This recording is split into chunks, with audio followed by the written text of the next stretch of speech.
This show, Caribbean Rhythms, I wanted to tell you, long term, I have a dream of forming a kind of hotel lounge. Not quite a nightclub, but an elegant lounge in tropical location, with pool area, modeled maybe on the one in Graham Greene novel, The Comedians, which by the way is a hilarious book about a very English gentleman who returns to Haiti to take care of his hotel, and his crazy mother and all the crazy things that happen there. This has been planned for a while, and I will call it Club Tropical Excellent. We will hold there symposia. There will be tropical whores provided, whore girlfriends, at Club Tropical Excellent. They will all be of legal age, of course. But now that I say this, I wonder, what if Epstein was just trying to be a patron of the arts and sciences in this way? A patron of the arts. What if he was Cosimo de' Medici of our age? What a wonder. But yes, Club Tropical Excellent, either on hidden Caribbean island or maybe in South Pacific. I was thinking South Pacific is better. Let me know what you think, and if you are a venture capitalist, if you would like to fund this. We will also have training camps nearby. Training for gymnastics, Olympic gymnastics, squash, high jump diving. Anyway, I said last time I wanted to discuss ancient constitutions and citizenship as opposed to the modern, fake and gay varieties. Because you're being lied to. Both the left and the right lie about things from the past, religion, politics, books in general. To support their own schemes, they lie. And the chief scheme, of course, is to get you to sodomize yourself. Whether they invoke religion selectively, like Buttigieg and the Christian Marxists do, or whether they invoke classical Greece or Rome, the lesson is always the same. It's a morality play, a guilt trip cudgel to get you to give up something willingly and get nothing back. The lesson is always the same, and these conservatives are some of the worst.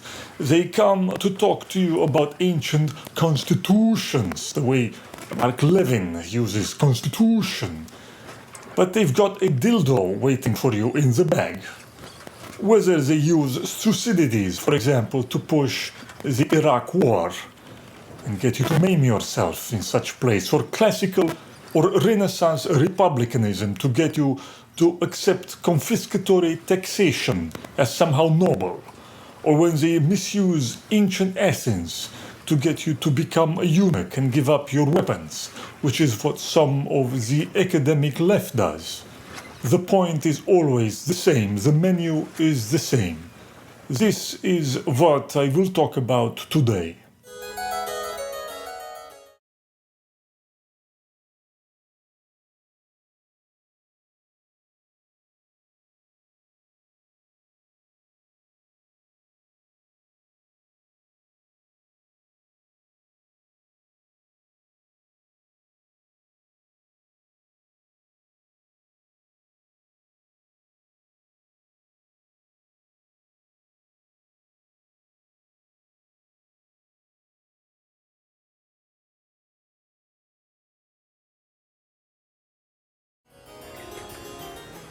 Last show, I mentioned the problem of sexual marketplace in the West, the changes that have been happening for the last 20 years. And I talk this idea Africanization of a sexual marketplace that begins to approximate the situation in sub-Saharan Africa. I need to clarify something about this first, because Menaquinon 4, the famous frog Twitter poster, who has much commented on this subject, he got in touch with me and he said I misrepresented his views a little bit. The point about Africanization of sexual marketplace doesn't relate, he says, to Looksmaxing as such. It doesn't relate to the efforts of men to improve themselves in terms of physique and appearance, in the sense of physique and biological appearance. The emphasis on physical culture doesn't really exist. He agrees with me on this. It doesn't exist among tropical agriculturalists, among horticultural people, as is called in HBD language.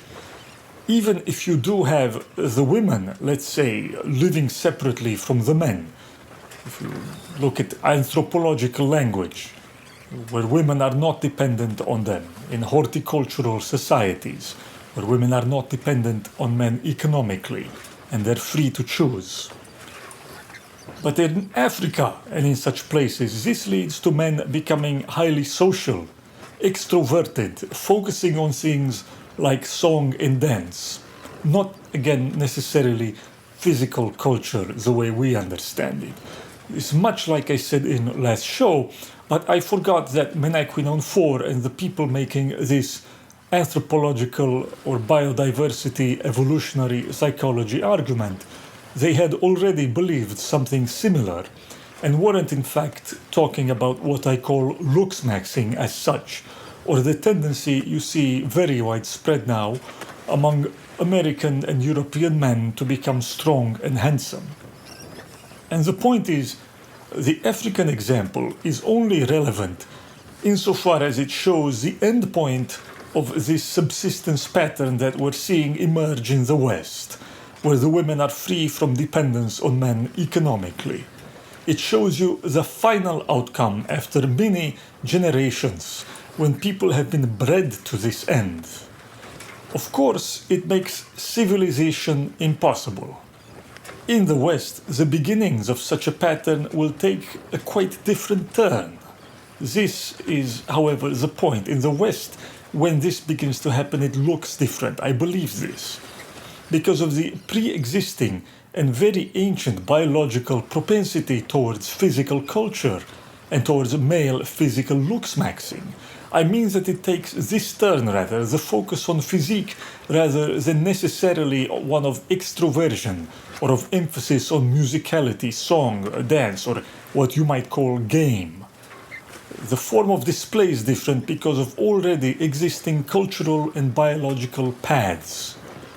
In other words, the already built-in peacocking is precisely the one based on the aesthetics of the male physique and even physiognomy and such, for which there are many biological and cultural precedents in the West. This is origin, by the way, of the image, the famous image of the gym cell. You know about the incel, but what about the gym cell? The autistic gym cell, who you can see coming back from the gymnasium with a cold, distant, Ryan Gosling look in the eye and a box of Cocoa Puffs under the arm.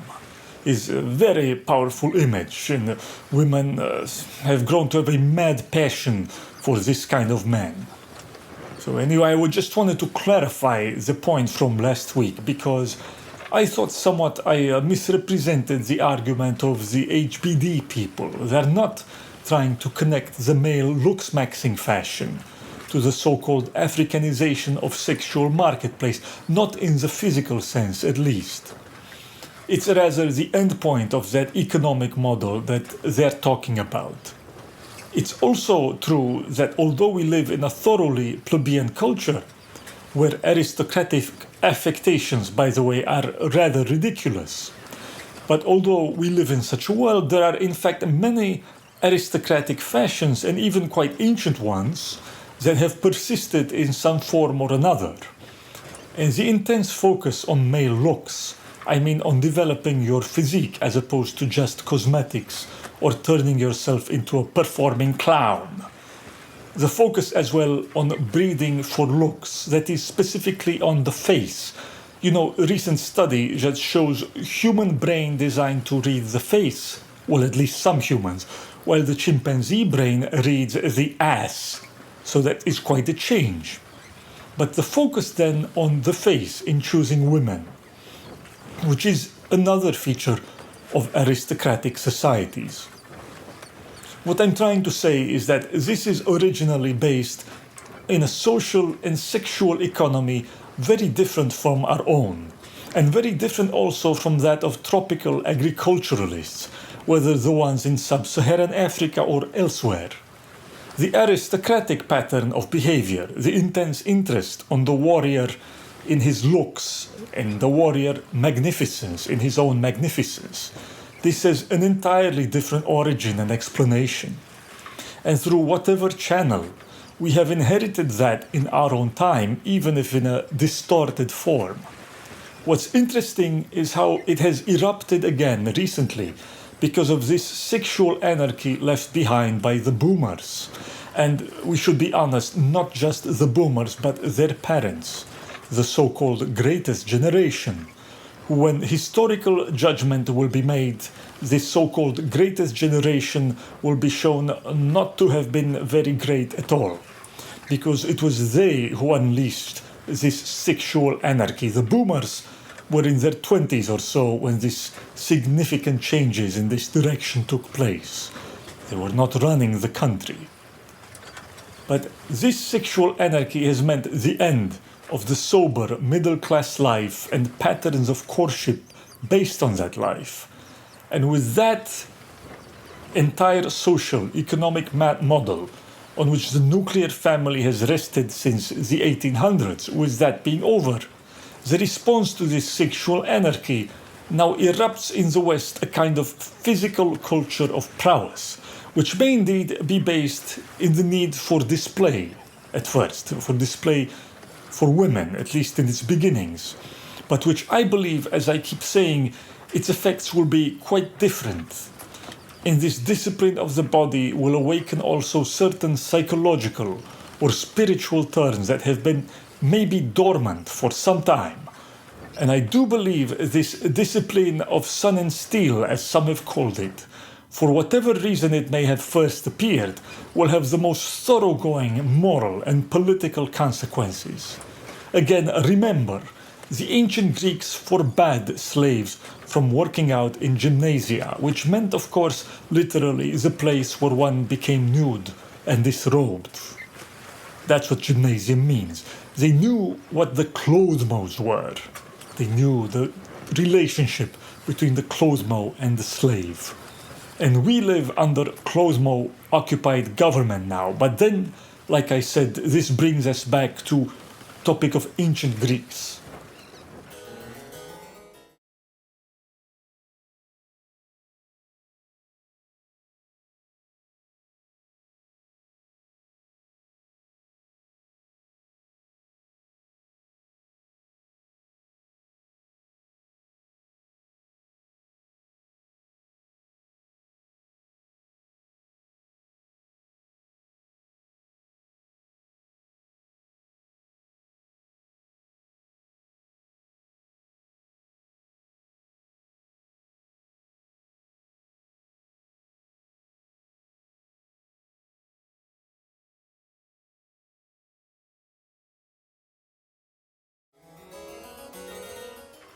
If you want to think about a gym, I think that is a good analogy. That is exactly what an ancient republic was. There's a tendency now to reduce government types. Democracy versus authoritarianism is how liberals and neoliberals think about it. On the traditionalist right, or some of the so-called reactionaries, well, they're likely to just make a separation between democracy and monarchy, or modernism as they see it, and monarchy. They all have a dream of being court eunuchs for an American Latinx king like Marco Rubio, and rubbing their wrists with Vaseline. This is the so-called trad cats, Formula, people like that. By the way, I should say here, what are the rumors about Rubio? Well, I have heard rumors from Miami, is that he rubs salt on his member. He's called Salt Stick Rubio in some neighborhoods of Miami. And others say he waxes his inner thighs. I don't know, but it's not good to reduce things so much. Democracy versus monarchy only. And then if you're reactionary, let's say you believe democracy is weak and corrupt, and monarchy is great or something like that. But in the past, the take was the opposite, and ancient republics, in any case, like I tell you, had very little to do with what you see now go under that name. You all know anyway that the franchise was so limited in ancient republics that none of them, even the Athenian democracy, would qualify as a democracy today. They would all be called elitist aristocracies or fascist apartheid states, oligarchies, and all such things. Including by the weak conservatives now. They would call it Nazi also. The only reason they don't call them these things is because they aren't faced with the reality. They can ignore the unpleasant reality in books. But they were all apartheid, elitist, fascist, militarist states by any modern definition. There was a long-running argument, for example, in ancient Greece, which stated that only the hoplites, that is to say, the heavy infantry, should be allowed to vote. And this corresponds roughly to what it would cost to buy a new car today. I guess that's about how much a suit of armor cost at the time. You had to supply your own armor as a heavy infantry. So this was a social class roughly equivalent to modern, maybe upper middle class. And the argument was simple. You can guess what it is. And it's something I've claimed myself in the book, which is that only the assembly of armed men should hold the political power in the state, because they are the source of the physical power, of the physical force, and any other kind of arrangement is therefore mendacious. Of course, then there are disagreements about expanding the franchise, but even in that case, it's almost always a military participation argument. In other words, it would have been very hard for Athens, as a naval empire, to deny the franchise to the rowers of the ships. And that's how it became a so-called democracy, because the rowers in the navy, who were poor men and numerous, could now vote as well. This is similar, by the way, to what Andrew Jackson did in America. People forget how limited the franchise was in the early American Republic, and how irresistible in every way, including logically irresistible, was Jackson's argument that you can't really deny political participation to the men that make up your military force. That's a very strong argument, and today it would, however, be considered fascist, elitist, Nazi, every other thing they like to call it. But it was in many ways the basis of ancient republicanism. I'm simplifying here quite a bit, of course, but if you had to think of the difference, it would be that in an ancient republic you had a group of men leading the state who saw it as a way, first of all, to prepare themselves to undergo a training regimen. That's why the word is the same as regime, to undergo this training for the sake of readiness for war. So an ancient republic is in its inception, at least in Greece now I'm saying. The Phoenicians may have had different origins. I don't know, it's another discussion. Some people say the institution of the Senate originates in the Phoenician cities, but that's for another time. But for Greeks, the republics were indisputably originally a military brotherhoods and organized for this purpose. In the case of Sparta, where they claimed the wolfman Lycurgus was the founder. And in the case of the Dorian states, this continued to be, for a long time, a military republic. It was a mess hall barracks culture. In other parts of the Greek world, this discipline was maybe somewhat relaxed, but only from a military point of view. They didn't abandon the military aspect entirely, but it got expanded, maybe you could say, for desire for self-perfection in other ways, which they called virtue. But in all this, they continued to be ruled by the discipline and rigor of an athlete's training regimen and diet, you could think. That's the analogy. even if they were a sophist or an athlete of the mind. The same thing applied. This is why Aristotle, who I'm not a fan of, he may be entirely made up even, but he say right when he say what the law does not command, it forbids. And this was the ancient attitude, whereas the modern democratic attitude is the opposite. So we don't even have a view of what ancient republics were trying to achieve or why they existed in the first place. They were really, you can think of it, a very large or elaborate gym, whereas the modern state, whether democratic or authoritarian, is dedicated merely to preservation of life, life for the sake of life, preservation of mere life. And this mere life is embodied in the type of citizen, or rather the type of subject, since there aren't really citizens in any real sense today. But it's embodied, this idea of mere life, it's embodied in a certain type of subject, which is a person that is not the athlete, not the thinker, not the explorer, nor anything great, but the carrier of mere life who is the woman, what you call the wine mom or the wine aunt, or the affluent liberal white woman. And on behalf of this creature and her comforts, all the cities are arranged, and you're supposed, on behalf of this creature, to bear burdens and to sacrifice your substance and time. So that is one small difference between modern and ancient democracy.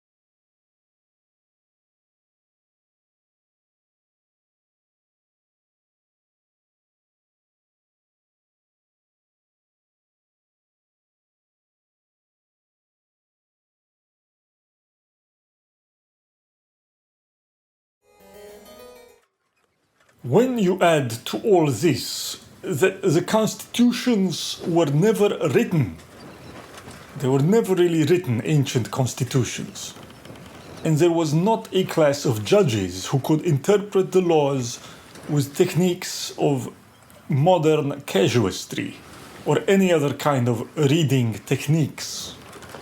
There was no class of judges, so you have something very different from what we understand by constitution today. Because when the constitution is not written, what is really meant by that word is the being of a people in its habits, in its unwritten customs and conventions, and in its ancient bonds of loyalty. This is a people that shares many shortcuts even in communication, where a glance is enough to say very much. They have many shared experiences and a shared history. If you want to understand this idea of the Greek state, read the historian Jacob Burckhardt. He explained how the Greek state is a work of art. But yes, remember, the constitution wasn't written, and for a long time the law was sung. They had melodies to sing the sacred laws. It assumed an almost divine status in people's minds, much like Moses' laws that were given by a god. But if you claim to see the Constitution in America today in this way, I would claim you're a role player and you're not for real. Because the Constitution, you can read this American thinker, he very good, his name Wilmore Kendall. He say the Constitution is a series of procedures. That's all it is, and he's right. How can you worship that process, a series of procedures? Furthermore, American Constitution has no fixed principles. And in theory, it can be changed by vote to whatever the people want to change it to. As long as they follow these procedures, they can change it to whatever. It has nothing fixed that it can offer in that sense. So please then tell me where the point of contact is of anything I've said so far to your experience of what a modern democracy is. So it's very false for people to invoke ancient republics or democracy, as many conservatives do. in some kind of a Whiggish notion of linear progress from ancient Athens to modern London, or as many leftists do now, again in the hope of getting you to accept on yourself the same duties and privations that an ancient citizen would have been willing to bear on behalf of his state. But again, that's duty for the sake of duty, and they can't offer you the other part of the ancient republic, which they would reject as completely alien, Nazi and evil, the part that brings you concrete benefits. Those benefits are said to be obscene and blasphemous today. If you had to say what the main difference was between the ancient constitutionalism and ours, this has to be based in the difference between the ancient citizen and our own. The quality of the man is what matters, and no level of political organization, no ideas that you can put into people's heads. Nothing of this will make any difference. If you think you can take Paul Giamatti, Amy Schumer, or Peter Strzok and make a classical Athens out of them by jiggering with constitutions, laws, by teaching them ideas, I have a kebab stand to sell you in Baghdad. You can't even get back to 19th century America with these types. I have a nice Liberian space program to sell you. How did Liberia work out, by the way? You know, they tried to copy the American Constitution quite faithfully there and in many other places as well. But then the other side, you look at Australia, at South Africa or Rhodesia before, or in New Zealand, and you see life wasn't all that different from America, despite the fact that they didn't have the American Constitution or the Declaration or the ideals or the other things that people like to claim are the cause of America's success or the explanation for its way of life. Someone said recently, look at Hong Kong. Obviously, it's a very different place, but you put the English in charge of a city at the nexus of trade routes, it's going to be prosperous. America was going to be prosperous, being the temperate portion of a big continent settled by the English and the Dutch and others that they forced to cleave to their ways. So actually I have a friend, Thomas Seven, you all know him. He says something different. I think he's a Huguenot himself, not a German, but he wistfully dreams about what America might have been if it had been settled by the Prussians instead. I do too. You think that instead of this cult of individualism, which of course is anti-individual, you think if it had been settled by the Prussians, that mankind might by now have been colonized, at least solar system, at least. I don't know, but I do know it's very hard to take your job seriously, even as a scientist, when you go to lab and you're working really in the end on a taxi service or on a house sharing service. And that's the high end of tech, of technology these days. So you may grow up with dreams of space flight or of neuromancer, but what you get is you get to work optimizing bandwidth for high definition porn. Or you've got demented social justice people slamming you from one end and spooks and security state flunkies from the other. If you work in a university, you can go jerk off in the lactation room, I suppose. You know, I never did that, but I was in the library and I did find some books I didn't like, and I did jerk off into a couple of books and I put them back on the shelves. I'm sorry I did this, but I was imparting my information to these books, you see. I was improving them.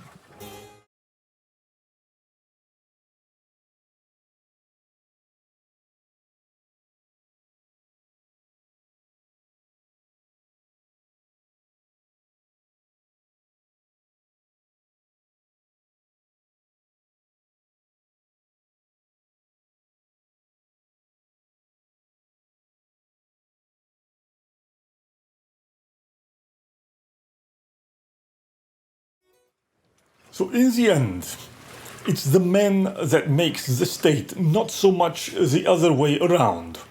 Or when it is the other way around, that takes hundreds of years, and it takes force. Yes, you can breed a certain type of man through a state, through state force, through state-supported eugenics. But just like a horse breeder doesn't really start a racehorse breeding program with a mule, or with a water buffalo, or even with a faulty breed of horse, you see your mileage may vary. And I'm afraid all the human material that exists now, whether you go to Europe or China or America or the third world, the human material that's been left is mostly the kind that goes for transgender operations and lactation rooms when left to its own desires. But the flip side is, like Nietzsche said, this is, by the way, his special praise of modern democracy. The flip side is that it makes the sudden rise and eruption of a great man that much easier. It makes his attainment of dominion much easier and faster. Why wasn't Plato able to become a prophet among the Greeks like he so wanted to? They were a vigorous race and quite varied in their characters and nature, so someone like him couldn't expand his might into others' minds that fast. They were all quite different from each other. These kinds of things didn't really work among the Greeks. The Spartan general Lysander was the first to be worshipped as a god, but he didn't last very long either. That's a line in my book that people make too much about. It was funny. I listened to an interview with Mike Anton, where he was discussing my book again with these timid conservative types. And they seemed concerned about that line, about being worshipped as a god. They thought about what they'd read, the horror stories about self-worshipping irreligious millennials. I think something like that they must have thought. Well, it's more like it's one line in the book. And they thought it had something to do with a millennial spirit, the selfish post-Christian millennial spirit. I don't even understand these people. The millennials I knew wanted to become interior decorators or middle-class academics or engineers and to be free to stick a cucumber into themselves or something like this. Is that really self-deification? What are these boomers talking about? Was Octavian a selfish millennial because he became a deified Roman emperor? Was Lysander? I don't know. That's what I was talking about. Or when in the Iliad Diomedes seeks to fight the gods themselves and actually wounds Aphrodite. I guess you could say they were nihilist millennials. It's absurd. But there's something I'm trying to tell you here.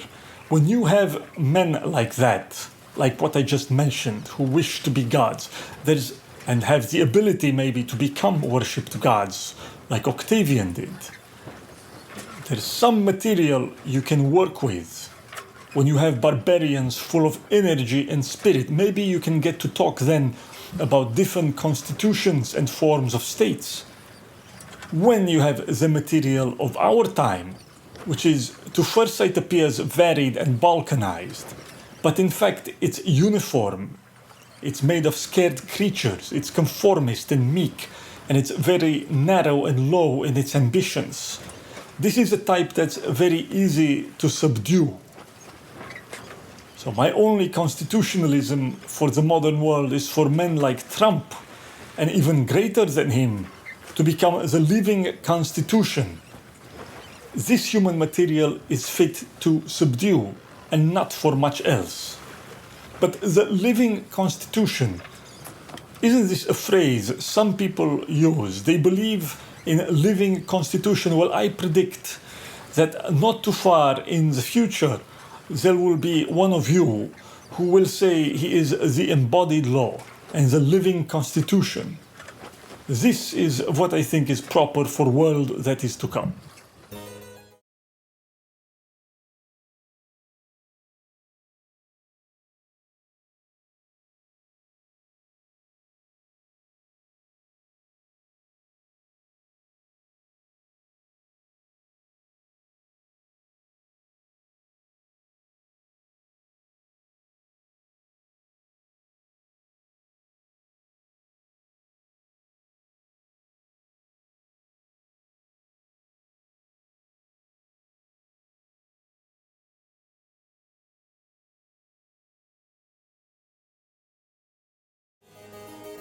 One big difference is how public officials were treated in ancient republics and democracies as opposed to our own.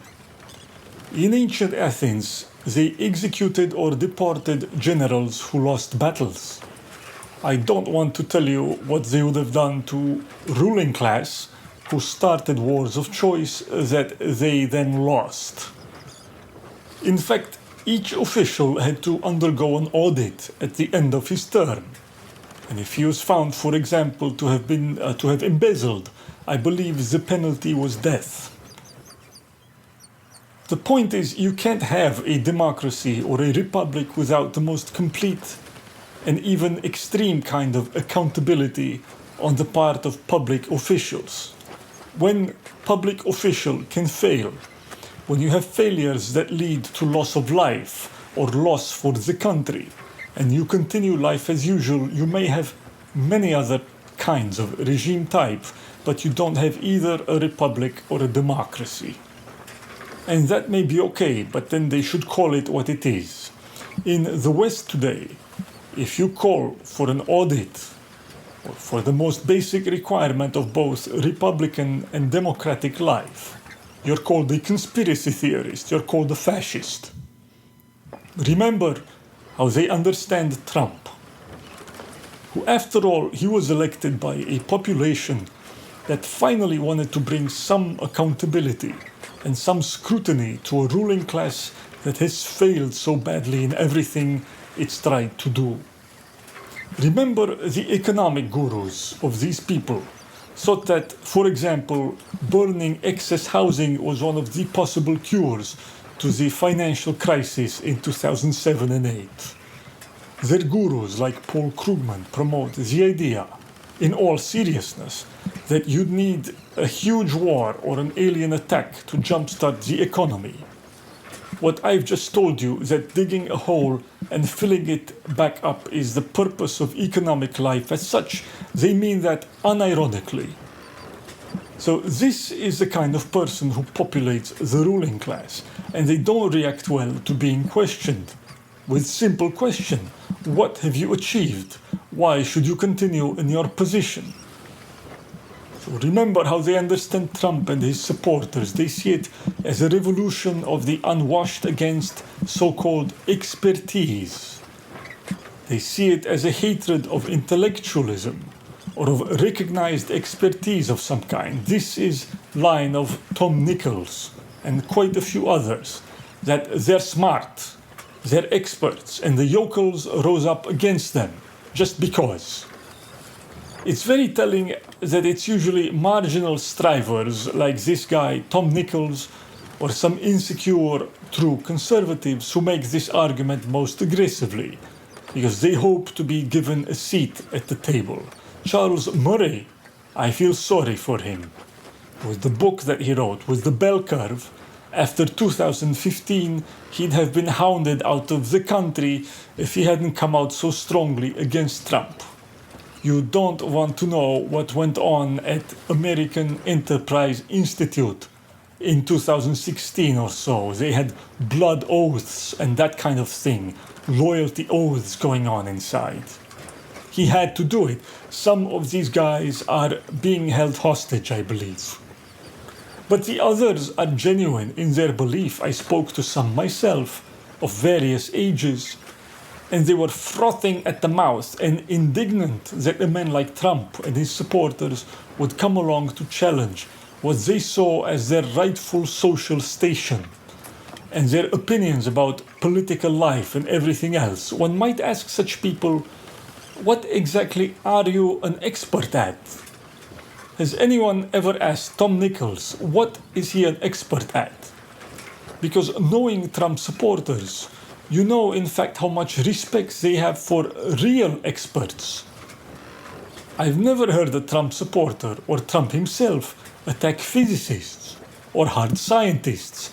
In fact, he frequently praises them, and most of his supporters wouldn't, for example, have disdain for the skill of a great neurologist. In fact, they have too much respect for these types, in my opinion. They have no respect for economists, which is not a real science.